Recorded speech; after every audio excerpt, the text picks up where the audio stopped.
Hi again, everybody. Welcome to Gator Insider, presented by Talon Wealth. I'm Sean Kelley, the voice of the Gators, alongside our Gator Insider, Scott Carter from FloridaGators.com. Great to be with you after a win. The Gators are now 2-3 on the season after upsetting 9th-ranked Texas this past weekend, 29-21. Better conversation for all of us all the way around, Scott Carter.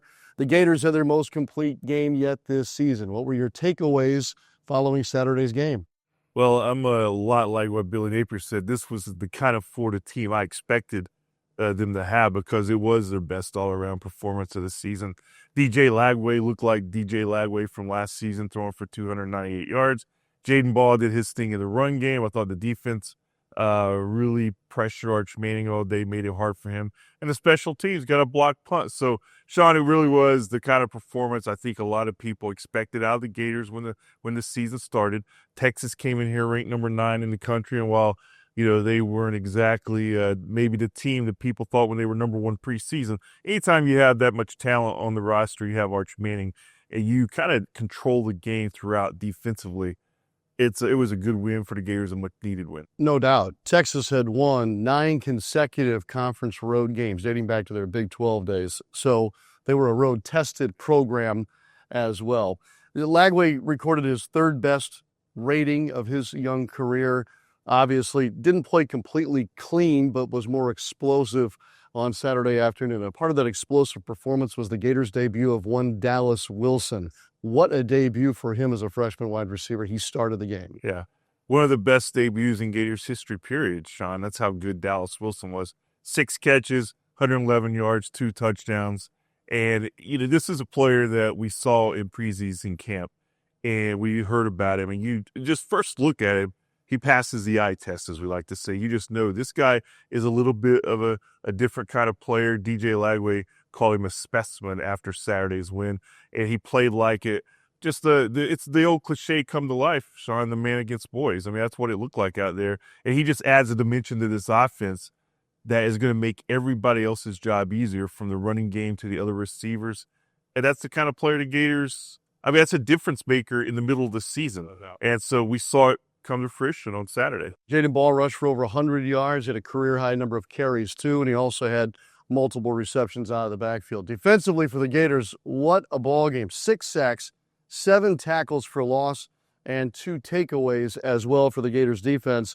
The Gators defense now has a takeaway in 14 of their last 16 games. What stood out for you as far as the Gators defensively? Well, I'll start. It was a collective effort. 14 pressures on Manning, 6 sacks, 7 tackles for loss. We're talking about a defense that entered the game with only 3 sacks through the first 4 games. So they doubled that total against the Longhorns. I thought they dominated the line of scrimmage from the start. And it was just a performance, again, like a team performance that I thought the defensive backs played well. I thought the linebackers played well, and mostly up front. You saw some guys, Micah Barrow got back from injury. George Gums came back from injury.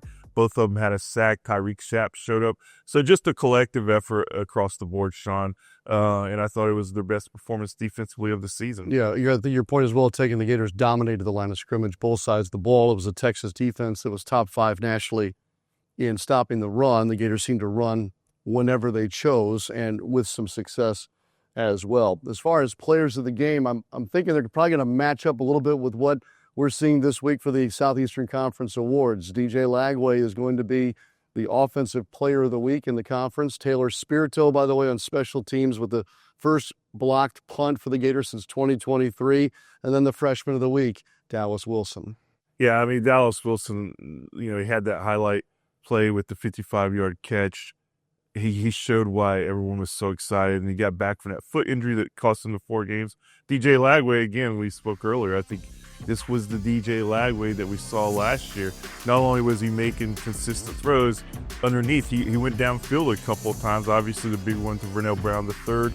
And then Taylor Spirito, you can't emphasize how big of a that block punt really kept the minimum for the Gators and closed out the first half in a perfect way. They went into halftime feeling good. It's always great, Sean, when you see one of those guys like Spirito make a big play because he contributes so much during practice in the week. No doubt. And so the Gators now head to Texas A&M. We'll talk about that more as the week progresses. But Scott Carter, this is a team that needed a win badly, and they get it against a ranked team at the time. Texas has fallen out of the rankings. What was the feeling, as you mentioned, after the game, that locker room for a Gators team that so sorely needed a win, and their fan base did too?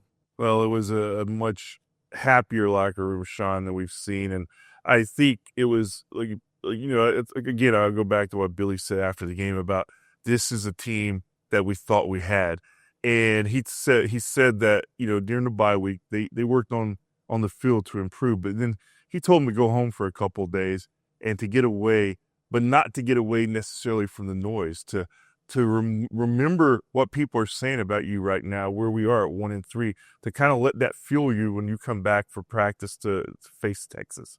And I thought they did that. I mean, Jade Ball talked about that. He was asked after the game, what makes you guys respond when Napier challenges you? Why do you still have his back? He said, because we care, man. We did it last year. We know what to do. We care. And I thought in that performance, you could see it was a team that cared about where they are and want to be better. All right, Scott Carter, let's get to our plays of the week. Let's show them the best ones of the day. There were a lot to choose from. Offensively, your play of the game was? Dallas Wilson's 55-yard catch down the sideline, tightrope in there, and just basically bulldozing a couple of Texas defensive backs. That was a play that we all saw a lot during the weekend on the highlight shows. But again, the guy just showed off his strength, his toughness, his athleticism, his speed all in one play. Defensively? Devin Moore, the sack and interception on the drive in the second half. I thought he was a big part of that win, just showing veteran leadership and making plays. No doubt. And then special teams has to be an easy one, too. Yeah, Taylor Spirito, we talked about him, number 30. That block punt was a key moment in that game. Texas falls at the Swamp. The Gators victorious 29-21. For Gators insider Scott Carter, I'm Sean Kelley. Thanks again for joining us, and thanks as always to Talon Wealth.